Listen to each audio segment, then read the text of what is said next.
जी welcome students. Now today determinants का next part है solving linear equations by matrix method. Clear. हमें linear equations given होंगे in some variables, so we are taking an example in which we are having three linear equations.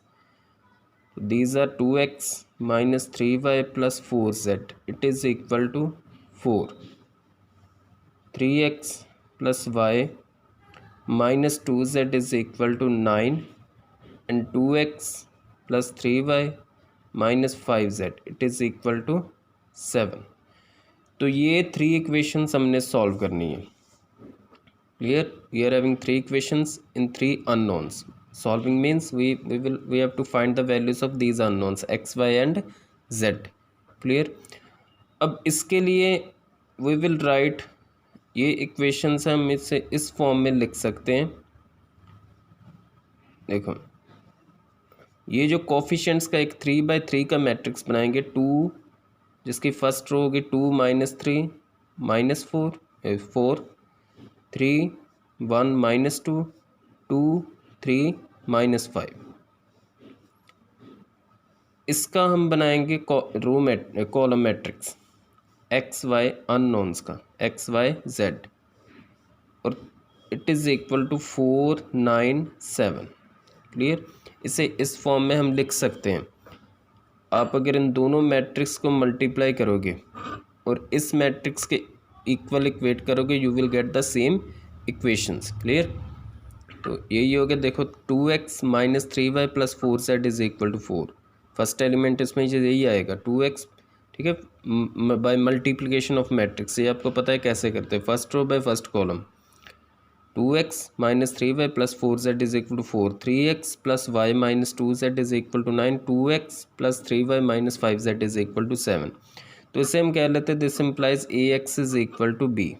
ये जो matrix है ये हमारा ए matrix हो गया. ये अननोन्स का जो मैट्रिक्स है वेरिएबल्स का, दैट इज़ एक्स, और ये जो constant that is B. Clear. अब हमने करना क्या है. देखो, हमने एक्स की वैल्यू फाइंड आउट करनी है इस मैट्रिक्स की. We have to find the values of x y and z. तो इट मीन्स ये हमारे पास A x is equal to B. अगर दोनों तरफ मैं ए इनवर्स के साथ मल्टीप्लाई करूँ तो A inverse A into x is equal to A inverse B. तो दिस सिंपली ये हो गया identity matrix. You know, multiplying inverse of a matrix by the matrix it gives the identity matrix. तो identity into x which is equal to x is equal to A inverse B. Clear. तो means ये x matrix की value कैसे आएगी, multiplying A inverse by matrix B. तो it means we have to calculate the A inverse find out करना है. तो उसके लिए आपको पता है ए इनवर्स का फॉर्मूला जो that is 1 determinant A into adjoint A. तो first of all we will find the determinant of A. Clear. तो ए ये मैट्रिक्स है. तो A determinant expanding by first row 2 into -5 plus 6 plus 3 into -15 plus 4 plus 4 into 3 3 ज़ा 9 -2. ये मैं सीधा ही कर रहा हूँ. अगर किसी को नहीं पता how we find the determinant, इसमें एडजॉइंट भी फाइंड आउट करना है. Those who don't know how to find this determinant और एडजॉइंट, डिस्क्रिप्शन में पिछले पार्ट्स का जो लिंक है इस चैप्टर के डिटर्मिनेंट्स, वो सारे लिंक आपको मिल जाएंगे. You can watch that videos and you can know how we find the determinant and adjoint. Clear. अब इसको सॉल्व करेंगे. -5 प्लस, तो -5 plus 6 plus 1 3 into that will be equal to -11 9 - 2 4. तो that is equal to 2 - 33 plus 28. तो that will be -31 plus 28, तो which is equal to -3. Means A determinant is -3. तो -3 non zero है, means A is non singular matrix. तो इसका inverse exist करेगा. Clear. अब inverse के लिए वी वांट एडजॉइंट है, तो उसके लिए हमें चाहिए कोफैक्टर्स. क्लियर. तो cofactors of R1 first row. तो कोफैक्टर्स, इस पे भी माइनर्स और कोफैक्टर्स में भी वीडियो बनी है, वो भी आप देख सकते हैं अगर किसी को नहीं पता how to calculate the cofactors. तो इसका कोफैक्टर तो ये आएगा डिटर्मिनेंट ऑफ दिस. ठीक है। A11 का फर्स्ट रो फर्स्ट कॉलम, तो ये आ गया हमारे पास -5 + 6, then next minus of -15 + 4, then plus 9 - 2, तो ये आ गया हमारे पास फर्स्ट रो के कोफैक्टर 1, तो ये हो गया -11 दैट इज़ +11 एंड 7, ये कोफैक्टर्स आ गए हमारे फर्स्ट रो के 1, 11 एंड 7। तो similarly cofactors of second row R2, तो वो आ जाएंगे अब R2 माइनस, क्लियर, आपको साइन कन्वेंशन बताई थी, प्लस माइनस आएगा, फिर प्लस माइनस, क्लियर। तो माइनस ये A21 है, तो सेकेंड रो और फर्स्ट कॉलम छोड़ के इनका डिटर्मिनेंट, तो दैट इज़ 15 -3 4 = 12, अगेन 1 का कोफैक्टर -10, तो इधर प्लस साइन आएगा, ठीक है, plus minus plus minus plus, -10 - 8, then minus आएगा, -2 का कोफैक्टर 6 + 2 3 अगेन 6, तो that is equal to -3 -18 and -12, ठीक है, -3 -18 and -12। Now similarly cofactors of R3 third row के, तो थर्ड रो के अब plus minus plus minus plus minus plus आएगा, तो इसका कोफैक्टर ये छोड़ दो ये छोड़ दो, -3 × -2 दैट इज़ +6 -4, देन माइनस आएगा -4 -12, देन इट विल बी +-5 का कोफैक्टर होगा 2 1 = 2, -3 × -3 दैट इज़ +9, तो ये आ गया 2 -4 -12 that is -16, -16 that is +16 and 9 + 2 that is 11, clear, 2 16 11। अब हम लिखेंगे यहाँ पे एडजॉइंट ए, क्लियर, तो एडजॉइंट ए वो आपको पता है, मैट्रिक्स के हर एक एलिमेंट की जगह उसका कोफैक्टर लिखना है and then we will do its transpose, ठीक है।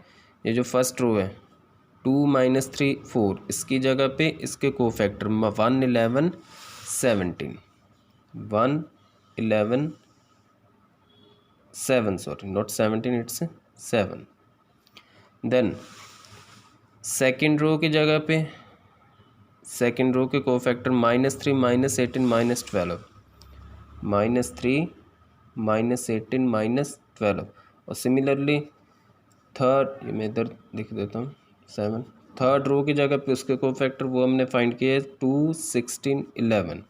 अब इसका करो ट्रांसपोज, तो एडजॉइंट ए आएगा हमारे पास, ट्रांसपोज करने पे what we will get, first row will become first column, this first row will become first column, that is 1 11 7 -3 -18 -12 2 16 and 11, ये आ गया हमारे पास एडजॉइंट है, clear. Now we are going to find A inverse, A inverse चाहिए तो उसके लिए 1 determinant A into adjoint A, तो डिटर्मिनेंट दैट वाज -3, तो 1/-3 इंटू एडजॉइंट, ये सारा मैट्रिक्स 1 -3 2 11 -18 16 7 -12 11, क्लियर। अब x, तो x क्या है हमारे पास, ये आपको फार्मूला भी मैंने बना के बताया था, x कैसे आएगा, x is equal to A inverse into B, clear. तो ए इनवर्स इंटू बी,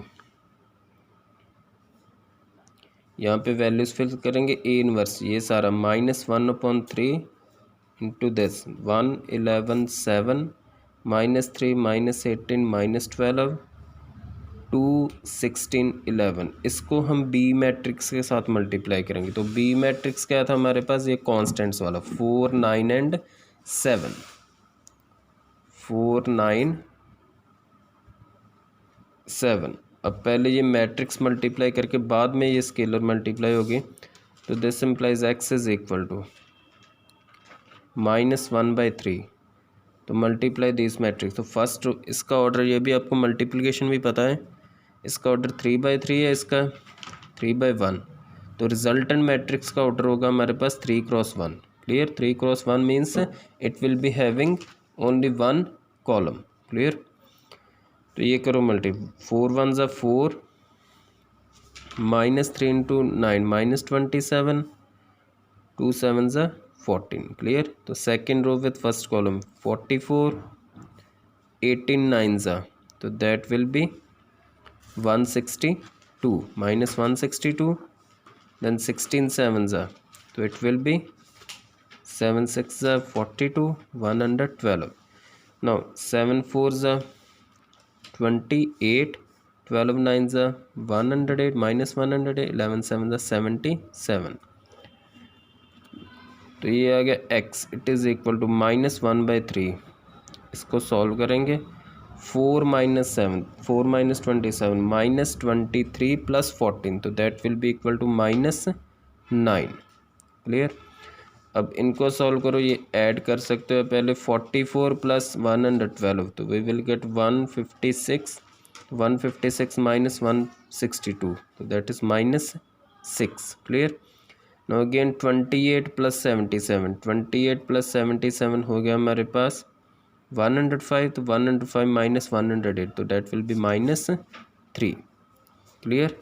अब इस -1/3 को अंदर मल्टीप्लाई, तो दैट विल इक्वल टू -9 × -1/3, -6 × -1/3, ये स्केलर मल्टीप्लाई हो रहा है। क्लियर? -3 × -1/3। तो x क्या था हमारे पास? The matrix of unknowns x y z। तो इनको इधर सो -9 × -1/3, तो that will be equal to 3। Clear? Cutting हो गया 3 माइनस प्लस, तो 3 2 ज़ा 6, 3 1 ज़ा 3, दैट विल +1। तो इट मीन्स ये हमारे पास आंसर आ गया, x आ गया 3, y 2 and z is 1। Clear? This is how we can solve the linear equations in 3 variables और इन 2 वेरिएबल्स आल्सो। ये जैसे लीनियर इक्वेशन हमें 3 वेरिएबल्स में थी, तो इसको सॉल्व करने के लिए ए मैट्रिक्स 3/3 का बना। अगर 2 वेरिएबल्स में होती 2 इक्वेशन, सॉल्विंग लीनियर इक्वेशंस इन 2 वेरिएबल, तो 2 इक्वेशंस होगी, वो 2/2 का मैट्रिक्स बनेगा। सेम ऐसे ही करना है। क्लियर? तो जितने अननोन्स हो उतनी इक्वेशंस होनी जरूरी। जैसे यहाँ पे हमारे पास 3 अननोन्स थे, x y and z, and we must have the 3 equations to solve them. तो अगर 2 अननोन्स है तो 2 इक्वेशंस चाहिए। क्लियर? तो थैंक यू सो मच।